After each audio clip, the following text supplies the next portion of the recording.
You roll into the operating room on a stretcher. It's cold and really bright. Someone's setting up the instruments and your anesthesiologist is standing at the head of the bed. You shimmy to the operating table and then monitors go on so that we can watch your heart rate, blood pressure, oxygen levels, and breathing in real time before a single drug is given. This is baseline. We need to know where you're starting from. We give you some oxygen to breathe through a plastic mask that smells like a brand new shower curtain. You feel something cold in your IV and then everything goes black. I'm Dr. Dani Fisher. I'm a board certified anesthesiologist with 22 years of experience, and I've taken thousands of patients from wide awake to completely under and back again safely.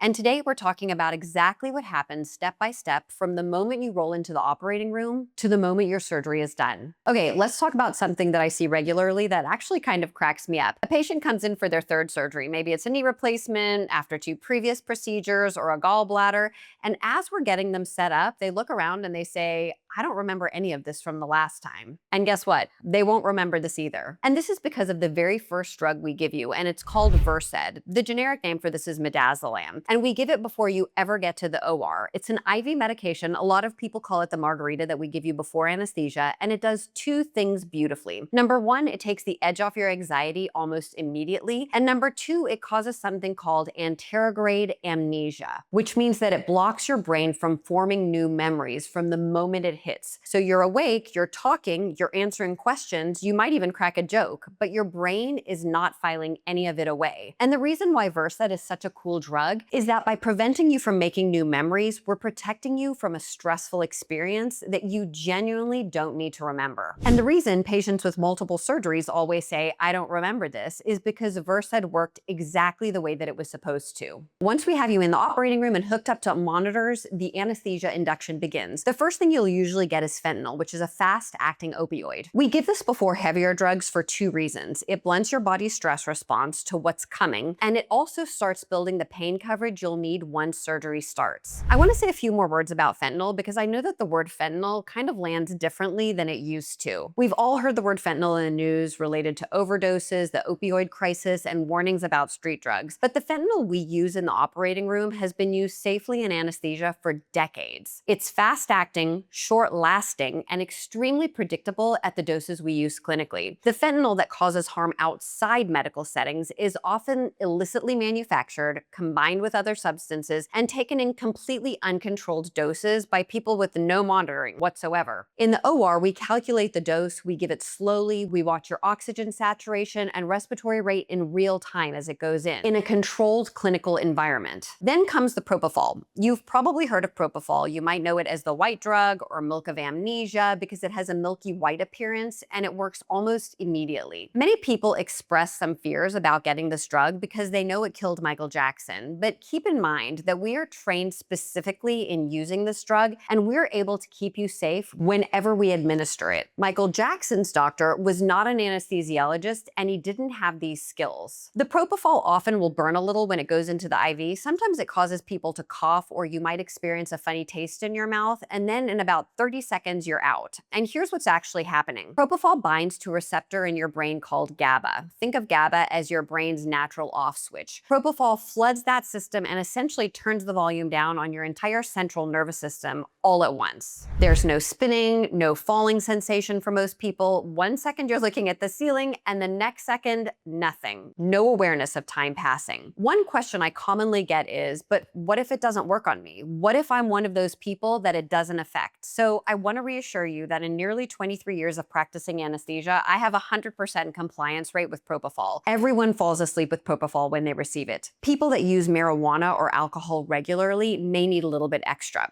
But once you're unconscious from Propofol, we often need to secure your airway, also known as intubation. This is just a fancy way of saying we place a soft, flexible breathing tube into your trachea, and through that you can breathe anesthetic gas and oxygen. You'll also be connected to a ventilator by that tube, which breathes for you while you're under anesthesia, because your body doesn't reliably breathe under anesthesia. But before we do that, we give you a paralytic, a medication that paralyzes all of your muscles by temporarily interrupting the signal between your nerves and your muscles. So your muscles relax completely, which makes intubation, getting that breathing tube in, safer and easier. And it also prevents any involuntary movement during the surgery. Now, I know the word paralytic, understandably, can sound very alarming. So let me be completely clear here. You are already completely unconscious before this drug is given. You feel nothing. You experience nothing. The paralytic is purely a mechanical tool that makes the procedure safer for you. And we have reversal agents that are ready if we need to bring muscle function back quickly. I've often seen patients who were told before surgery that they'd be paralyzed and arrived absolutely terrified by that word. Once I explain what it actually means in this context, that it's a controlled, reversible muscle relaxation that happens while they're already under, that fear completely goes away. Once the breathing tube goes in, you're connected to a ventilator, and from that point forward, we are breathing for you. The machine manages your respirations for the entire case. Okay, once you're under anesthesia, the surgeon will start. We switch from Propofol to an inhaled anesthetic gas, which is delivered directly through that breathing tube, which is connected to the ventilator. And this maintains your unconscious state throughout the entire surgery. Now, throughout the surgery, we are making tiny decisions every few seconds and adjusting the concentration of anesthesia based on what your body is telling us. And here's what's really fascinating about this part of the job. It's really the whole reason why I went into anesthesia in the first place. Your vital signs during surgery are essentially a conversation your body is having with me in real time, telling me what I need to do next. Is your blood pressure climbing? Is your heart rate spiking? That tells me that you may be feeling pain at a level that your current medication isn't covering. So then I add more fentanyl or adjust the anesthetic gas. Is your blood pressure dropping? That might mean that the gas concentration is too high or that you need more IV fluid. I can respond to that too. The big thing I want you to understand is that every surgery has a different physiologic fingerprint. A laparoscopic procedure where they're inflating your abdomen with gas does very different things to your blood pressure than an open abdominal surgery. A hip replacement creates a very different stress response than a thyroid removal. I know what each surgery tends to do to the body, and I'm anticipating those changes before they happen, not just reacting after the fact. This is why anesthesia is not a set it and forget it kind of situation. It's active, real-time medicine for the entire duration of your case, which for me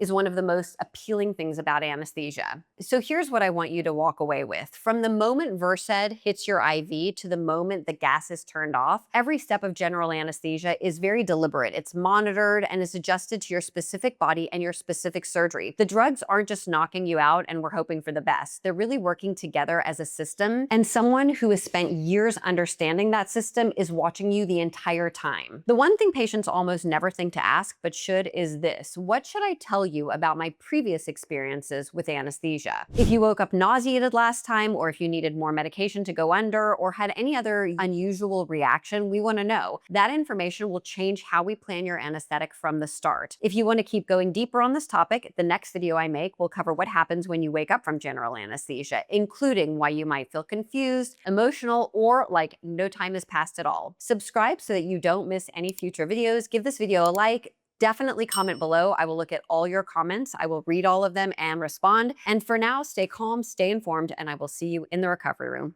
Bye.